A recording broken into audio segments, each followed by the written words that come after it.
السلام عليكم ورحمة الله وبركاته. اهلا وسهلا بكم فيديو جديد. وقبل ما نبدأ الفيديو يا ريت تشتركوا في القناة وتفعلوا زر الجرس وتعملوا لايك لو عجبكم الفيديو. انا اسفة جدا جدا على التأخير، بس ظروف كلها هحكيها بعد كده.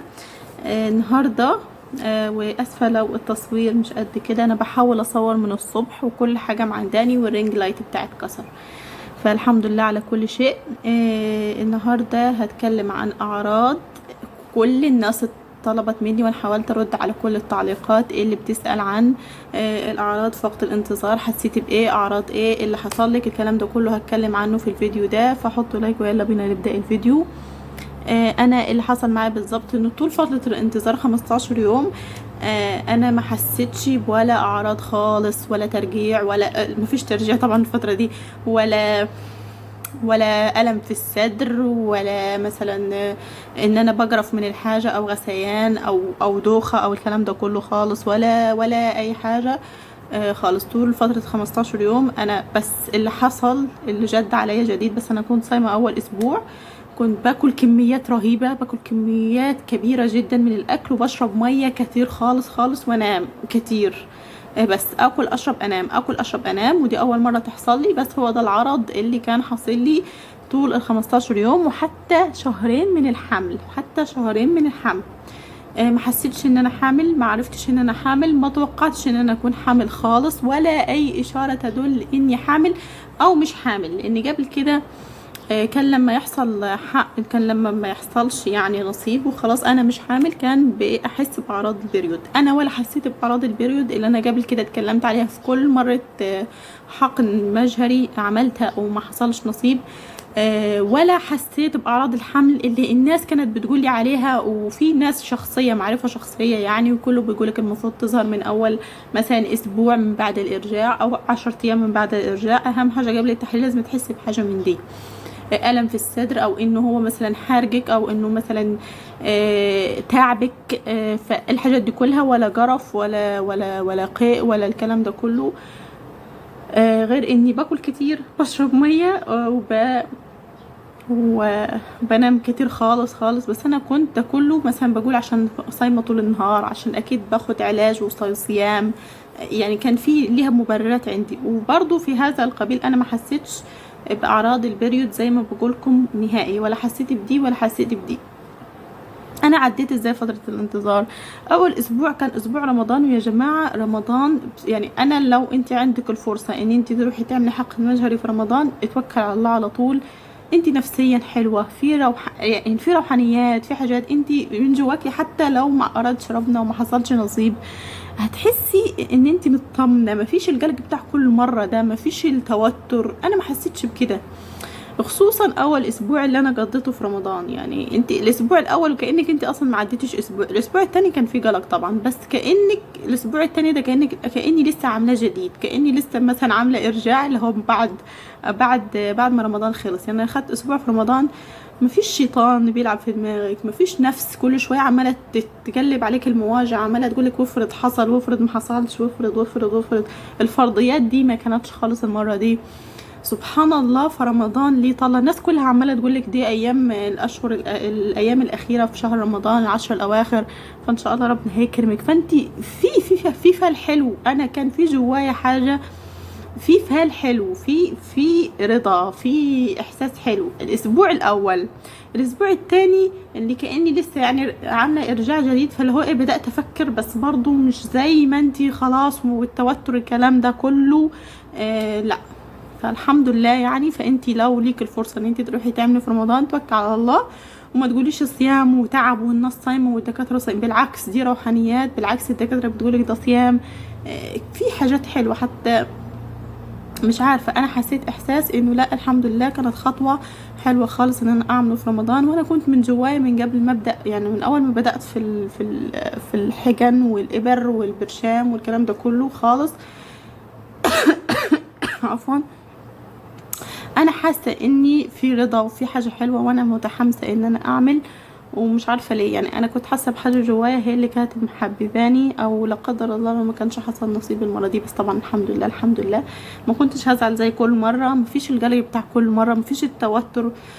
سبحان الله. فهي ايام مباركة، ومش عارفة انا جوايا حاسة ان هي ايام مباركة، فعشان كده بتعامل بهذا الاساس، ولا هي فعلا كده. ف... فدي الخطوة اللي انا اقولكم عليها. الاعراض بشكل عام اللي حصلت لي بعد كده لما ربنا اكرمني وعملت التحليل وطلع حمل، وانا ده طبعا يوم التحاليل والكلام ده كله، فترة التحليل ده كلها انا اتكلمتها في فيديو طبعا. خلاص نزل ده من فترة. بعد كده انا طول الشهرين الاولانيين انا ما حسيتش باي اعراض. كده اعراض الحمل بعيدا عن فترة الانتظار لما ربنا اكرمني وخلاص عملت التحليل واطمنت ان هو حمل. فده بعد شهرين الاولانيين ما كانش فيه اي اعراض خالص، ما كانش فيه لا ترجيع ولا غثيان، ولا مثلا هم نفس الاعراض، ان انا باكل كتير بشرب كتير. جد عليا ان انا بدخل الحمام كتير، بس بالليل على طول كل 5 دقايق اروح الحمام. لكن غير كده ما كانش فيه اي اعراض الحمد لله. كانت نفسي مفتوحة اول يوم في الشهر الثالث بالظبط. انا مش عارفه ازاي هو عرفوا ان هو اول يوم في الشهر الثالث والهرمونات اشتغلت انا صاحيه من النوم انا صاحيه من النوم ترجيع. فيش كده صحيت وفوقت مش عارفه، لا انا فتحت عيني على طول ما في ترجيع مش عارفه اكل. نفسي جرفانه من كل الاكل، مش قادره. انا اللي كان نفسي مفتوحه امبارح كنت متعشيه كويس واكله ومحليه وشاربه ميه وكل حاجه هي تمام. صحيت الصبح ما فيش خالص، نفسي صدى خالص. بس خدت فترة بعد كده، دي فترة الربط. فانا هحكي لكم الفيديو. كان اول اسبوع في الشهر الثالث يعني اول يوم في الشهر الثالث اللي هو اليوم اللي انا صحيت فيه ترجيع، اللي فيه ترجيع ده كان معايا عملية الربط دي في فيديو واحدة. يوم الربط ده هعمله لكم من فيديو مخصص. بس كده دي كلها. بعد كده طبعا استمر الترجيع معايا 3 اشهر الاولانيين، 4 اشهر الاولانيين. طيب عشان يبقى بصدق يعني خدت الثالث والرابع، خدت شهرين. انا شهرين اولانيين حلوين، الشهرين الثالث والرابع في ترجيع وفي جرف. نص الخامس كده لا، حسيت انه الدنيا حلوة والترجيع الحمد لله اترفع وكل حاجة بسم الله ما شاء الله. خدت نص الرابع ونص الخامس، السابع والثامن لحد اخر الحمل، لحد ما ولدت انا، لحد يوم الولاده وانا في ترجيع.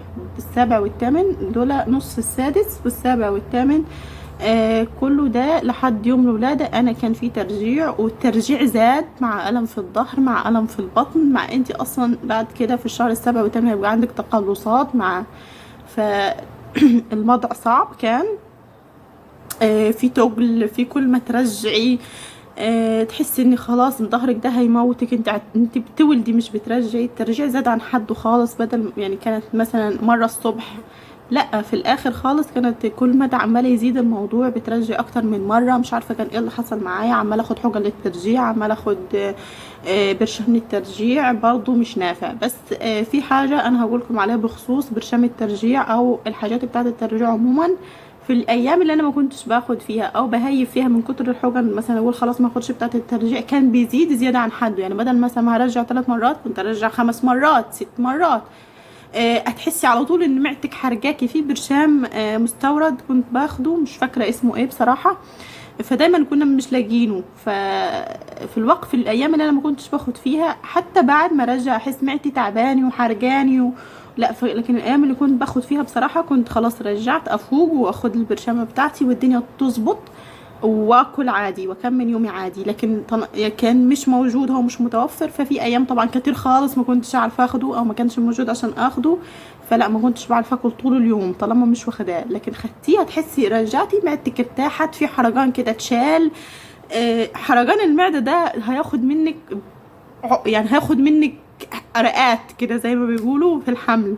فربنا يكرم كل مشتاق بذرية الصالحة. انا اسفة على تأخير الفيديوهات عليكم، بس يا رب ادعوا لي ببركة الوقت، وادعوا لي اني اكمل باقي السلسلة اللي مش راضية تخلص دي. بصراحة انا عارفة ان انتوا ناس كتير متحمسة وناس كتير مستنية، بس والله غصب عني حتى التصوير معاندني. حتى لما باجي اصور وبلبس في حاجة لازم تحصل، فسامحوني والتمسوا لي العذر. وان شاء الله في فيديوهات حلوة كتير جاية فيها فرحة. ربنا يرزق كل مشتاق فرحتي ويرزق كل مشتاق الذرية الصالحة يا رب. السلام عليكم ورحمة الله وبركاته.